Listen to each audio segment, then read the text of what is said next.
그러므로 너희가 그리스도와 함께 다시 살리심을 받았으면 위의 것을 찾으라. 거기는 그리스도께서 하나님 우편에 앉아 계시느니라. 위의 것을 생각하고 땅의 것을 생각하지 말라. 이는 너희가 죽었고 너희 생명이 그리스도와 함께 하나님 안에 감추어졌음이라. 우리 생명이신 그리스도께서 나타나실 그때에 너희도 그와 함께 영광 중에 나타나리라.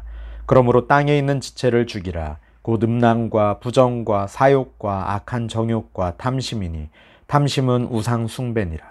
이것들로 말미암아 하나님의 진노가 임하느니라. 너희도 전에 그 가운데 살 때에는 그 가운데서 행하였으나 이제는 너희가 이 모든 것을 벗어버리라. 곧 분함과 노여움과 악의와 비방과 너희 입에 부끄러운 말이라. 너희가 서로 거짓말을 하지 말라. 옛사람과 그 행위를 벗어버리고 새 사람을 입었으니 이는 자기를 창조하신 이의 형상을 따라 지식에까지 새롭게 하심을 입은 자니라. 거기에는 헬라인이나 유대인이나 할레파나 무할레파나 야만인이나 스구디아인이나 종이나 자유인이 차별이 있을 수 없나니 오직 그리스도는 만유시요 만유 안에 계시니라. 아멘. 하나님 아버지 참으로 감사합니다. 하나님 이 새벽 주님 앞에 나와 말씀으로 하루를 시작하게 하심을 감사합니다. 주의 말씀으로 우리의 삶을 충만하게 채워주시고 주의 말씀이 우리의 발의 등불이요 우리의 길에 빛이 되어서 그 인도하시는 대로 따라 나아가는 우리들의 삶이 되게 하여 주시옵소서. 하나님께서 오늘 하루도 인도하시고 역사하시고 보호하실 것을 믿습니다. 주여 우리의 삶의 주인이 되어 주시옵소서. 하나님 우리 성도님들의 가정과 직장과 생업과 사업 위에 자녀들의 삶이 하나님의 은혜와 은혜를 더하여 주시고 복의 복을 더하여 주시어서 믿는 자들로서 주님 앞에 귀하게 살아가는 우리 모든 성도들 되게 하여 주시옵소서. 감사하며 예수님의 이름으로 기도합니다. 아멘. 골로새 교회 성도들은 앞에서 말한 것처럼 복음의 진리의 말씀을 듣고 믿으며 하나님의 은혜를 깨달음으로 신분의 변화가 생겼습니다. 죄의 종이었던 그들이 예수님 안에서 속량, 곧 죄사함을 얻어 이제는 성도요 그리스도의 신실한 일꾼이 되었습니다. 우리들도 예수님을 구주로 믿고 죄사함을 받음으로써 그리스도와 연합된 줄로 믿습니다. 그러므로 예수님이 십자가에 못 박혀 죽으실 때 우리도 함께 죽었고 예수님이 죽은 자 가운데서 부활하실 때 우리도 다시 살리심을 받았습니다. 이로써 우리의 죄악된 옛사람은 그리스도와 함께 십자가에 못 박혀 죽고 그리스도와 함께 부활하여 지금은 새 사람이 되었습니다. 그러므로 예수님을 믿는 우리는 그리스도와 함께 다시 살아난 사람들입니다. 또한 부활하신 예수님이 하나님 우편에 앉아 계시는 것처럼 우리도 예수님과 함께 하나님의 영광의 나라, 소망의 나라에 들어갈 사람들입니다. 우리 한 사람 한 사람이 정말 놀랍고 귀한 사람들입니다. 이렇게 신분이 바뀌었으면 새로운 신분에 합당한 삶을 살아야 할 것입니다. 율법에 매인 삶이 아니라 죄에 빠져서 허덕이는 삶이 아니라 진리의 복음 안에서 자유함을 누리고 미래의 소망을 바라야 할 것입니다. 하지만 골로새 교회 성도들은 한때 쓰고 없어질 사람의 명령과 가르침에 여전히 종노릇하고 있습니다. 그에 대해 사도 바울은 오늘 말씀 가운데 무엇을 추구하며 살아야 할지, 어떤 것을 버리고 어떤 것을 입고 살아야 할지를 말씀합니다. 오늘 이 말씀을 통하여서 우리들의 삶의 방향이, 우리들의 삶의 목적이, 우리들이 추구하는 것이 위의 것이 되기를 소망합니다. 먼저 1절, 2절 말씀입니다. 그러므로 너희가 그리스도와 함께 다시 살리심을 받았으면 위의 것을 찾으라. 거기는 그리스도께서 하나님 우편에 앉아 계시느니라. 위의 것을 생각하고 땅의 것을 생각하지 말라. 아멘. 성도는 위의 것을 추구해야 한다라고 말씀합니다. 성도가 위의 것을 추구해야 하는 이유가 무엇일까요? 성도는 아까 말씀드린 것처럼 그리스도와 함께 다시 살리심을 받았고 그리스도께서는 하나님 우편에 앉아 계시기 때문입니다. 성도는 그리스도와 연합하여 십자가에 못 박히고 그리스도와 함께 다시 살아난 존재입니다. 그런데 예수 그리스도께서는 부활하시고 승천하시어서 지금 하나님 우편에 앉아 계시죠. 그렇기 때문에 예수님과 연합하여 다시 태어난 그리스도인은 하늘에 속한 존재입니다. 비록 우리 육신은 이 땅을 살아가고 있지만 우리는 그리스도와 연합하여서 하늘에 속한 존재로 살아가야 합니다. 성도가 하늘에 속한 존재라면 당연히 땅의 것을 추구하지 말고 하늘의 것을 추구해야 할 것입니다. 그래서 바울은 골로새 교회 성도들을 향해서 그들의 신분과 소속이 무엇인지 다시 한번 묻습니다. 하늘에 속한 존재이건만 여전히 땅의 것을 추구하는 성도를 향해서 어떤 삶을 살아가야 할지 권면하고 있습니다. 성도는 영적으로 그리스도와 연합한 존재이기 때문에 세속적인 가치관을 추구하지 말고 말씀의 통치를 받는 하늘나라 시민으로 살아가야 합니다. 그럼 바울은 성도의 생명에 대해서 어떻게 설명하고 있는지 우리 3절, 4절 말씀에서 한번 찾아보겠습니다. 이는 너희가 죽었고 너희 생명이 그리스도와 함께 하나님 안에 감추어졌습니다. 우리 생명이신 그리스도께서 나타나실 그때에 너희도 그와 함께 영광 중에 나타나리라. 아멘. 지금은 성도의 생명이 하나님 안에 감추어져 있어서 보이지 않지만 그리스도께서 다시 나타나실 때 그 생명이 영광스럽게 드러날 것이다 라고 말씀합니다. 성도는 그리스도와 연합하여 새롭게 태어난 존재입니다. 그리스도 예수께서는 하나님 우편에 계신다고 말씀했죠.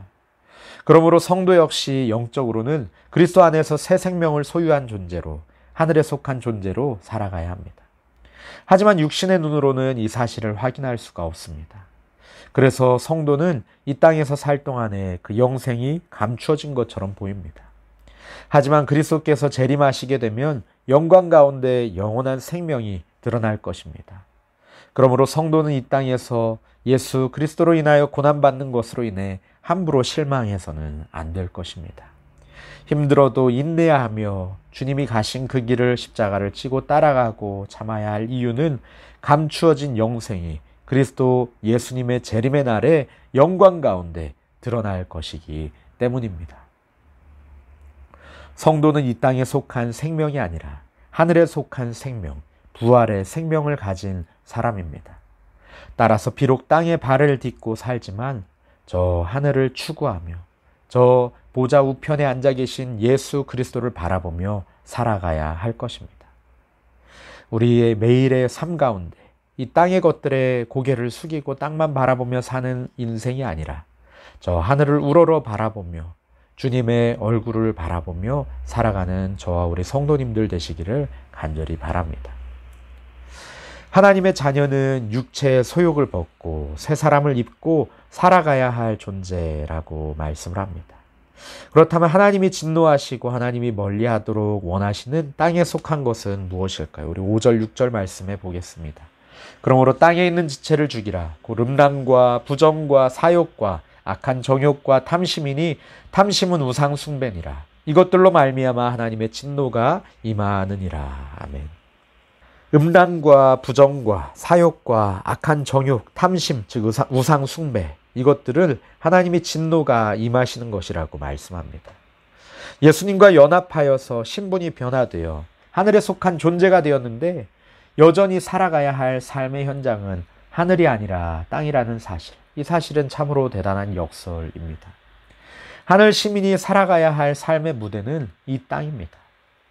그러므로 성도는 이 땅에서 하늘 시민의 정체성을 가지고 말씀의 통치를 받으며 주님의 인도하심 따라 살아가야 합니다.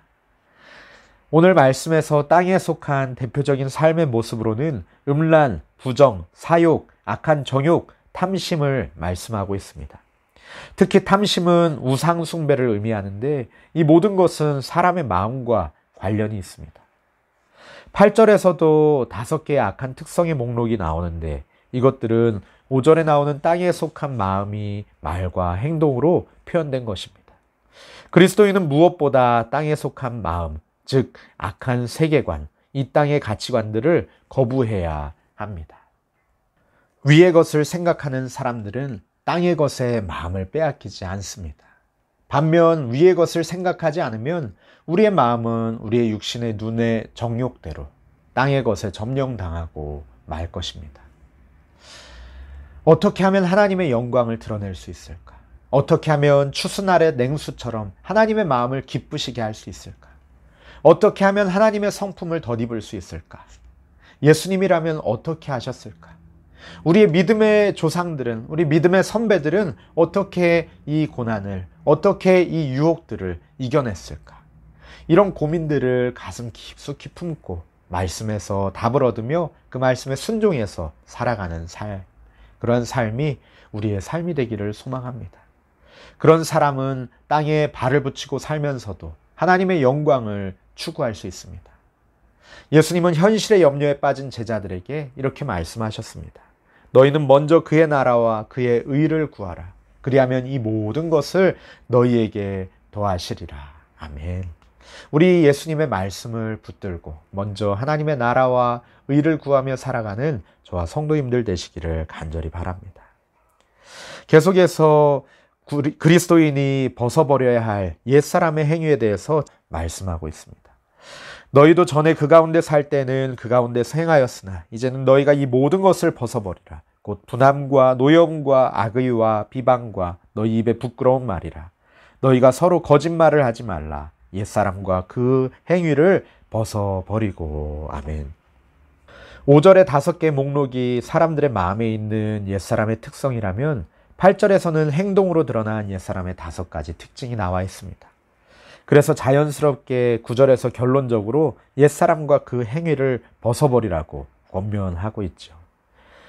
만일 우리의 존재의 변화 없이 행위로만 변화된 것처럼 보인다면 그것은 위선일 것입니다. 가식일 것입니다. 바울은 골로새 교회 성도들에게 그리스도인의 위선적인 처세술을 가르치는 것이 아닙니다. 온전한 변화, 존재상의 변화에 대해서 가르치고 있습니다. 즉 성도는 옛사람을 완전히 벗어버리고 새 사람으로 새롭게 태어나야 합니다. 거듭난다는 말씀입니다. 그리고 새 사람으로 태어났다면 더 이상 분함과 노여움과 악의와 비방과 부끄러운 말을 일삼아서는 안 될 것입니다. 바울은 성도들에게 그럴싸한 위선적인 행위가 아니라 새 사람으로서 살아가야 할 거룩한 삶을 권면하고 있습니다. 이 말씀 앞에 우리의 삶을 돌아보기를 소망합니다. 우리의 삶은 정말 주님이 원하시는 길로, 주님이 기뻐하시는 말과 생각과 행동들로 채워지고 있는지 이 말씀에 비추어 우리 자신을 돌아보고 주님 앞에 회개하고 우리의 삶의 행위들을 주님이 기뻐하시는 길로 나아가기를 소망합니다. 그렇게 할 때 얻게 되는 새 사람의 특징은 무엇입니까? 우리 10절, 11절 말씀 함께 읽겠습니다. 새 사람을 입었으니 이는 자기를 창조하신 이의 형상을 따라 지식에까지 새롭게 하심을 입은 자니라. 거기에는 헬라인이나 유대인이나 할렙하나 무할렙하나 야만인이나 수구디아인이나 종이나 자유인이 차별이 있을 수 없나니 오직 그리스도는 만유시요 만유 안에 계시니라. 아멘. 전에는 누더기와 같고 진흙탕에서 뒹군 것 같이 더러워진 옷을 입고 살며 그 가운데서 행했을지라도 이제는 그리스도와 함께 십자가에서 죽고 다시 살리심을 받았으니 이 모든 더러운 것을 벗어버리라고 말씀합니다. 전에는 우리의 지체를 부정과 불법에 내어주었고 그리스도와 멀리 있었고 어둠 가운데서 행했을지 모릅니다. 하지만 이제는 그리스도 보혈로 깨끗이 씻음을 받았습니다. 그러니 어떻게 해야 하겠습니까? 그 더럽고 찢어진 옷, 누더기 같은 옷은 벗어버리고 새 사람을 입어야 할 것입니다. 바울은 어떠한 자를 새 사람이라고 했습니까? 첫 번째로 옛사람과 그 행위를 벗어버린 자입니다. 옛사람은 개인적으로나 다른 사람과의 관계에서나 정욕대로 사는 부패한 삶을 상징하는 말이죠. 둘째는 하나님을 닮아가는 삶을 사는 자입니다. 여기서 자기를 창조하신 자의 형상을 좇아라 라는 말은 그리스도를 본받는 자를 의미합니다. 셋째로 끊임없이 하나님에 대한 지식을 새롭게 터득해가는 자입니다. 이러한 자는 하나님의 인애와 공의를 깨닫게 되며 하나님의 성품을 따라 생활하게 될 것입니다. 이처럼 새 사람이 되는 데에는 차별이 있을 수 없습니다. 모든 사람이 만유를 품고 계신 예수 그리스도에 대한 신앙 안에서 평등하기 때문입니다. 그렇기 때문에 더더욱 골로새 교회 성도들이 유대주의자들이 만든 인간의 규례와 사람의 명령과 가르침을 따르고 거기에 얽매일 이유가 없는 것이죠. 오히려 옛사람의 율법 아래 죄악된 옷을 벗어버리고 그리스도 안에서 새 사람을 입어야 하는 것입니다. 땅의 것들은 비가 오면 금세 자라나는 풀과 같이 한철 아름답게 피어나는 꽃과 같이 우리의 마음을 끌어당깁니다. 하지만 그것들은 결국 시들고 말라버리고 맙니다. 이 땅의 풀과 꽃과 같이 썩어질 것이 아니라 위의 것을 찾고 위의 것을 생각하며 위의 것을 소망하며 살아가는 저와 성도님들 되시기를 간절히 바랍니다. 새 사람을 입은 자로 오늘 하루를 어떻게 살 것인지 더 많이 묵상하고 기도하며 결단하는 저와 성도님들 되기를 소망합니다. 날마다 마음 한편에서 꿈틀대는 육체의 소욕을 벗어버리고 성령으로 행하는 저와 성도님들 되시기를 소망합니다. 새 사람을 입어 우리를 창조하신 하나님의 형상을 따라 지식에까지 날마다 새롭게 되고 선한 싸움 싸워 승리하시길 예수님의 이름으로 축복합니다. 우리 시간에 말씀을 붙들고 함께 기도하기 원합니다. 하나님, 우리가 이 세상을 살아가며 무엇을 마음에 품고 무엇을 바라보며 살아갑니까? 어떠한 옷을 입고 살아갑니까? 하나님, 우리 말씀에 비추어 위의 것을 날마다 추구하게 하여 주시옵소서. 옛사람의 옷을 벗어버리고 그리스도로 옷 입게 하여 주시옵소서.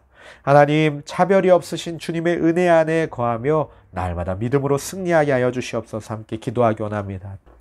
또 기도하실 때 육신의 연약함으로, 경제적인 어려움으로, 여러 상황의 어려움으로 인하여서 기도하는 성도님들, 또 부모님의 상황으로 인하여서 기도하시는 성도님들 우리 기억하며 기도하시겠습니다.